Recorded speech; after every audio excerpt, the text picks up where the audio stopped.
glórias a este Deus que é santo. Meu Deus mais forte, quem pode dar glórias a este Deus que é santo? Bendito é o nome de Jesus, não como um jargão, mas com uma convicção do que Deus fez ferver o meu coração nesta semana. Jesus vai fazer milagres nesta noite.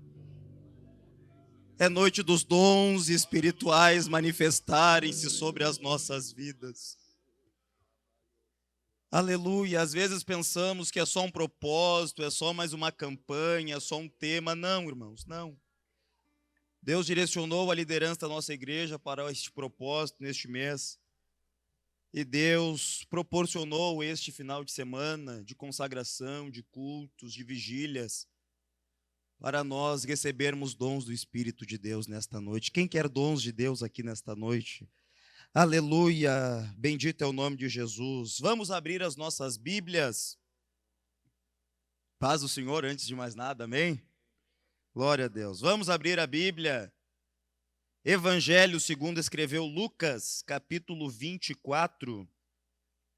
Lucas, capítulo 24, versículo 44 até o 49. E depois vamos estar lendo também Atos no capítulo 2 e do versículo 14 ao 18, além de estarmos com este propósito de todo o ministério, a nossa juventude também hoje está com o propósito do culto de avivamento, e eu tenho certeza que Jesus, além de derramar dons espirituais sobre as nossas vidas, vai nos avivar nesta noite. Lucas capítulo 24, a partir do 44, quem encontrou, diga bem forte, glória a Deus. Depois lhes disse, estas são as palavras que eu vos disse, quando ainda estava convosco, que importava se cumprisse tudo o que de mim estava escrito na lei de Moisés, nos profetas e nos salmos.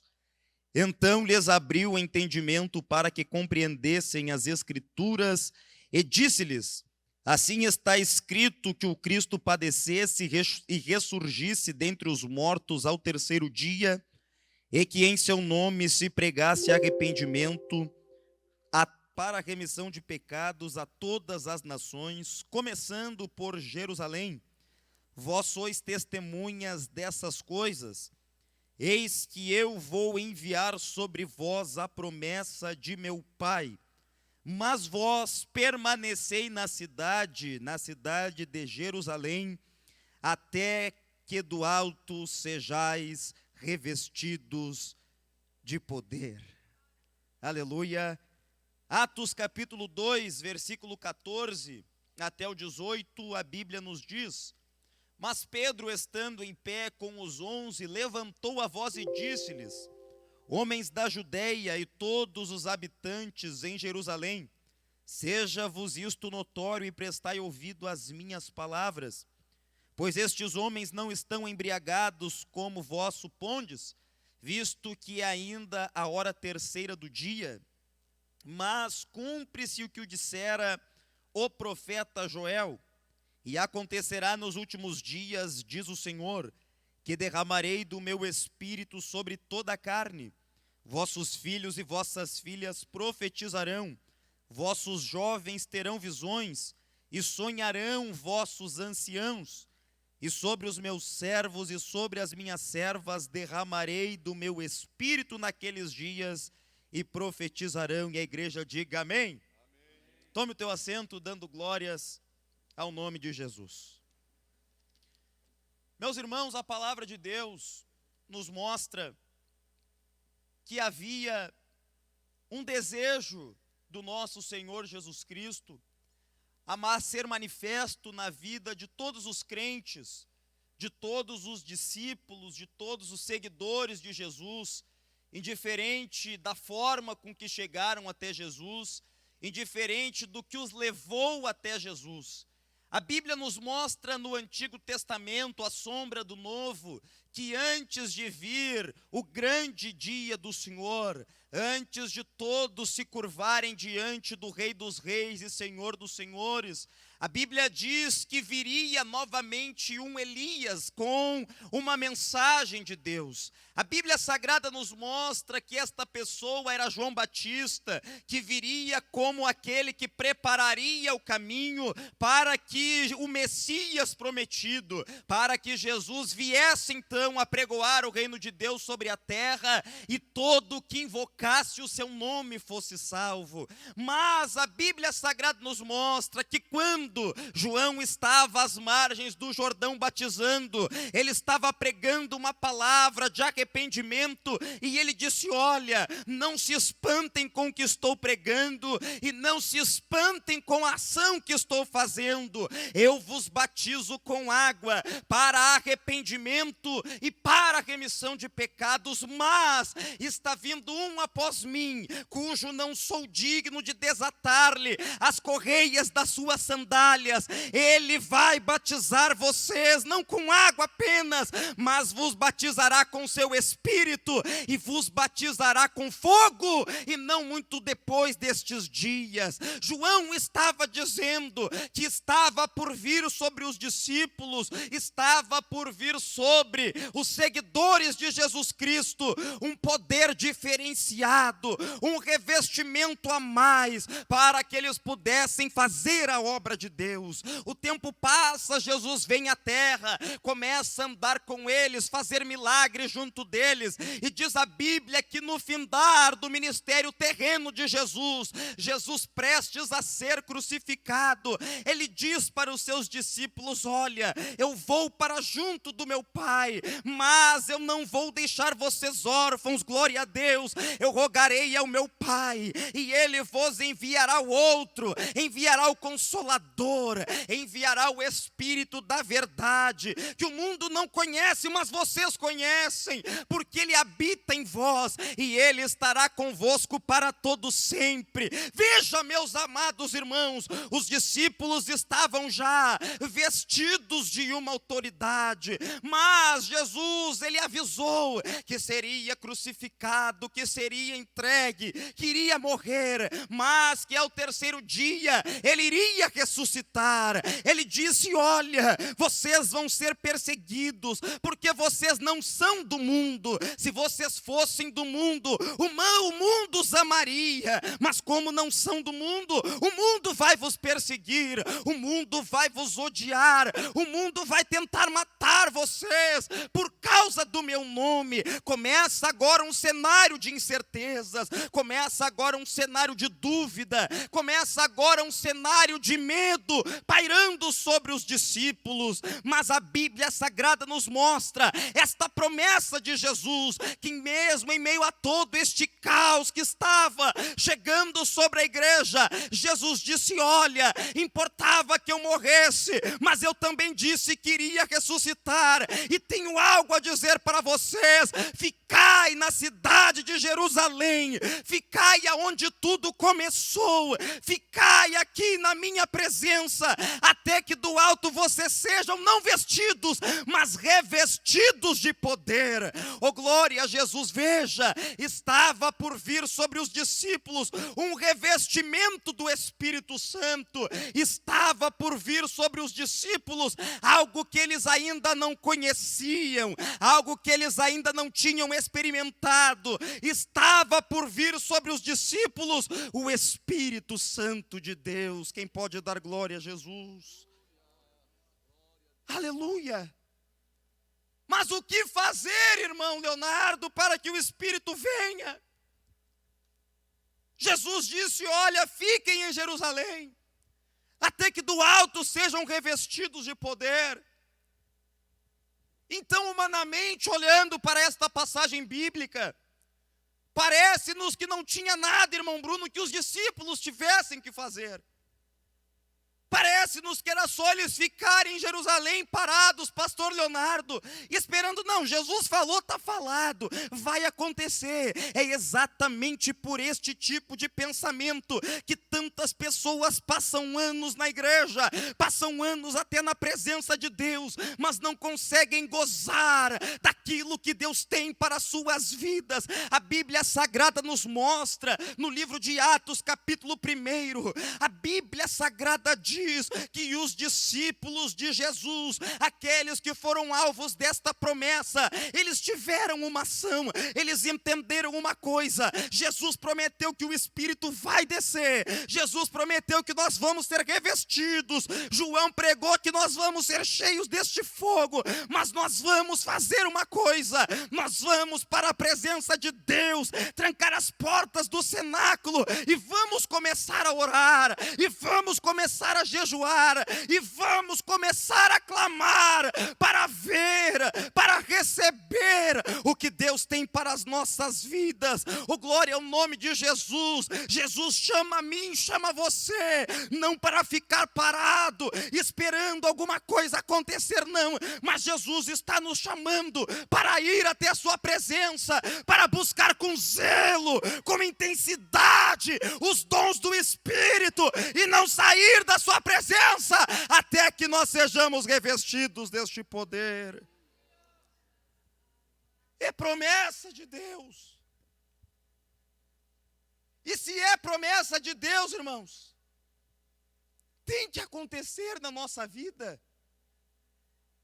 Agora nos conformamos com migalhas, com um pouquinho da presença de Deus. Quando o apóstolo Paulo escreve aos Coríntios, no capítulo 14, dizendo: buscai com zelo. A palavra zelo em grego significa algo intenso, algo com força, aleluia. Sabe lá, quando você quer passar numa prova, fica estudando 1 hora, 2, 3, 5, 10, passa 1 mês, 2 meses, 3, 5, 1 ano, 2 anos, estudando para aquela prova, para aquele concurso, para aquele vestibular, porque você tem uma convicção: eu preciso me dedicar para passar nesta prova. Deus está dizendo: te dedica para receber os dons do Espírito, não fica parado esperando algo acontecer, não, olhando para os lados. Não há, eu sou membro de uma igreja pentecostal, não precisa fazer nada para que a igreja siga sendo pentecostal. Tem que ter clamor, aleluia, tem que ter busca, tem que ter entrega. Deus quer dar dons para a sua igreja, mas Deus espera que a igreja busque estes dons. Aleluia. Oh, glória a Deus. A Bíblia diz, irmãos, que os dons do Espírito Santo, narrados em 1 Coríntios capítulo 12, a Bíblia diz que os dons, eles são dados à igreja, eles são entregues aos crentes, visando um fim proveitoso. Escute uma coisa: o dom que Deus te dá não é para ti, é para usar em favor do próximo. Eu não quero profetizar. Tu não vai profetizar para ti, tu vai profetizar para o próximo. Aleluia. O dom que Deus te dá não é para teu benefício. Quem sabe tu não vai ganhar nada em ser usado deste dom, mas pode ter certeza de uma coisa: se Deus tomar conta da tua vida, Deus te der uma revelação, você entregar uma revelação para esta pessoa muda de vida, se converte, vem para a igreja, vira um ganhador de alma. Quem sabe você nunca pregou para ninguém, mas vai chegar diante de Deus naquele dia, e Deus vai te dizer: muito prazer, aqui estão as almas que tu ganhaste. Quem sabe nós diremos: Senhor, mas eu nunca fui para estes lugares. Mas Deus vai dizer, lá na Avenida Farrapos, número 312, um dia o meu Espírito invadiu a tua vida, um dia tu deu liberdade para o meu Espírito agir em teu favor. Lembra daquele visitante? Tu entregaste uma mensagem para ele, se tornou um ganhador de almas. O dom que Deus te dá não é para ti. Aleluia. Bendito é o nome de Jesus. Bendito é o nome de Jesus. Bendito é o nome de Jesus. Jesus quer dar dons para a igreja. Jesus quer usar a nossa vida, irmãos, de uma forma como nós nunca fomos usados por Deus. Aleluia!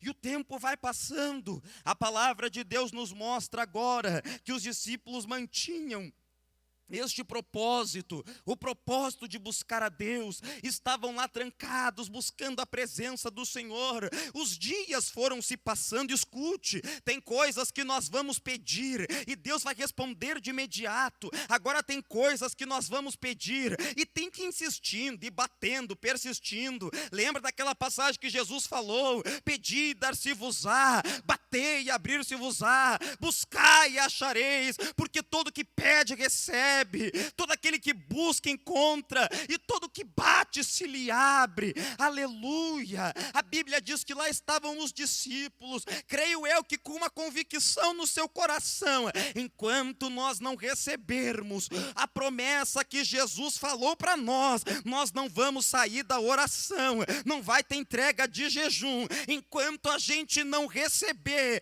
essa promessa de Deus, nós vamos ficar aqui, nós vamos ficar buscando a Deus. E veja, quando o Espírito Santo desce sobre uma pessoa, há uma transformação. Ninguém permanece da mesma forma quando recebe o Espírito de Deus. Lembra lá do apóstolo Pedro, aquele que era afoito, aquele que sempre corria na frente, aquele que não conseguia esperar muito. Pois é, o mesmo Pedro estava agora trancado, com o joelho dobrado, quem sabe lutando contra a sua natureza. Quem sabe a natureza do Pedro dizia: vai embora, Pedro. Mas Pedro dizia: não, eu não recebi ainda, eu vou ficar aqui ainda, eu vou esperar mais um pouco. No 10º dia, diz a Bíblia, veio do céu um som de um vento veemente, impetuoso, encheu toda aquela casa. Aleluia! E de repente, diz a Bíblia, que foi lançada sobre cada um deles línguas como de fogo. Receberam a promessa do alto, aleluia, porque ficaram em obediência à palavra de Jesus. Até o que não sabia esperar, irmãos, até o que era impaciente, ficou até o final. Aleluia! Às vezes dá uma angústia quando as pessoas começam a ir embora antes de acabar o culto. Irmão, tu não sabe da minha situação, tem que pegar ônibus. Amém, Deus vai abençoar. Agora, se pode ficar até o fim do... Irmão, não perde 1 milésimo de segundo da presença de Deus. Aleluia, fica até o final, não perde nada, porque às vezes é lá no finalzinho que Jesus derrama algo sobre a nossa vida. Quem sabe o dia de Pentecostes amanheceu, quem sabe eles não imaginavam o que aconteceria, mas estavam lá. Nós vamos continuar aqui até que do alto sejamos revestidos de poder. E veja, irmãos, para irmos já para o final, para orarmos, a Bíblia diz que desce sobre eles o Espírito Santo. Eles são batizados com o Espírito Santo. Vem o dom de língua sobre eles. Aquilo que eles tanto esperavam acontece. Aquilo que eles tanto buscavam acontece. E agora? O que vai acontecer agora? Agora nos deparamos com um cenário extremamente semelhante ao nosso cenário. A Bíblia diz que após aquela explosão, após aquela manifestação do Espírito, diversas pessoas, algumas até se diziam cristãs, olharam para aquilo e disseram: que é isso? Estão tudo embriagado, mas que absurdo, 9 da manhã, estão tudo embriagado, que loucura é essa? Sabe quem é que se levanta? Se levanta o Pedro com o dom da palavra palavra, cheio de autoridade, cheio de ousadia, glória a Deus. Eu disse que quando o Espírito desce sobre alguém, existe mudança de vida. Pedro se levanta, Pedro cheio de autoridade, agora ele não puxa a espada, agora ele não foge, mas Pedro se levanta e fala: olha, isto que vocês estão vendo não é embriaguez coisíssima nenhuma, isto que vocês estão vendo, eu vou pregar para vocês agora, isto que vocês estão vendo, abram aí a Bíblia de vocês parafraseando, está lá no profeta Joel, está escrito: acontecerá nos últimos dias, diz o Senhor, que eu derramarei do meu Espírito sobre toda a carne. Está escrito na palavra, disse Pedro. Escute uma coisa, irmão. A Bíblia diz: a palavra da cruz é loucura, mas para os que se perdem, para nós que somos salvos, ela é o poder de Deus, aleluia. Para nós que temos a salvação, é o poder de Deus. Entra na loucura do poder de Deus, e você vai começar a experimentar as maravilhas de Deus para a tua vida. A Bíblia nos mostra que naquele cenário de perseguição, naquele cenário de dúvidas, naquele cenário onde todos eram contrários, a igreja, assim como foi nos tempos de Joel, Joel se levanta agora, e Joel fala: olha, é hora de tocar a trombeta em Sião, é hora de rasgar o coração e não as vestes, é hora de deixar a religiosidade de lado e verdadeiramente converter-se ao Senhor, aleluia, porque quando houver conversão de verdade, quando houver mudança de vida, vai acontecer duas coisas: o Espírito Santo vai descer, e quando o Espírito Santo descer, a primeira coisa que vai acontecer, irmão Bruno, é derramamento de dom espiritual, aleluia. A Bíblia diz que por onde Pedro passava, até a sombra dele curava os enfermos, glória a Deus, é dom de cura. A Bíblia começa a mostrar que era profecia, que era demonstração do Espírito. A Bíblia começa a mostrar que lá em Atos capítulo 6, levanta-se diáconos, e um deles chamado Estevão, a Bíblia diz que cheio do Espírito de Deus e homem de fé. A fé é um dom, começa quando o Espírito Santo desce sobre a vida de uma pessoa. Quando o Espírito Santo desce sobre a igreja, tem dom espiritual, tem dom de profecia, tem dons para nós, tem dom de discernimento, saber o que vem de Deus e o que não vem. A Bíblia diz que se Satanás até se transfigurar em anjo de luz, ele faz, se possível, para enganar os escolhidos. Quanta gente sendo arrastada por espíritos enganadores, por doutrinas de demônios, mas quando eu fico em Jerusalém, quando eu venho para a consagração, quando eu não perco o retiro, se eu não posso no retiro eu venho no culto, se eu não posso vir no culto eu faço vigília, se eu não posso fazer vigília eu faço alguma coisa para buscar Deus. A gente tem que ter este sentimento: Senhor, não consegui ir no retiro, mas eu vou no culto, não vou conseguir ficar o final de semana lá em Bom Retiro, mas vou vir na consagração, aleluia. Sabe o que acontece? Jesus começa a nos dar entendimento acerca das coisas espirituais, e nós não seremos enganados pelo espírito do mundo. Diz a Bíblia que o Espírito seria derramado sobre toda a carne. Aleluia. Escute, irmãos, o Espírito veio para ser derramado sobre toda a carne, sobre os imperfeitos, sobre os complexados, sobre os cheios de problemas. O Espírito Santo veio para ser derramado sobre toda a carne. A Bíblia diz que começariam os dons de Deus, e a segunda coisa que acontece, depois do Espírito descer, depois dos dons serem derramados sobre a igreja, sabe o que acontece? Acontece algo chamado avivamento. Olha o que a Bíblia diz, não vamos ler por causa do tempo, mas a Bíblia diz que Pedro se levanta nesta mensagem mensagem, prega a palavra de Deus, começa a ser cheio de Deus, os dons começam a tomar conta da vida, não somente de Pedro, mas também dos demais apóstolos. E veja o que acontece com esta pregação do Pedro aqui. A Bíblia diz que 3.000 almas se converteram, glória a Deus, aleluia. Aonde o Espírito Santo desce, tem mudança de vida, tem dom espiritual. E aonde tem mudança de vida, aonde tem dom espiritual, tem avivamento, tem salvação de alma, tem libertação, oh glória a Deus, tem transformação de vida. Aonde o Espírito Santo chega, aonde os dons são manifestos, ali começa uma grande obra de avivamento, glória a Jesus. Vamos ficar de pé nesta noite.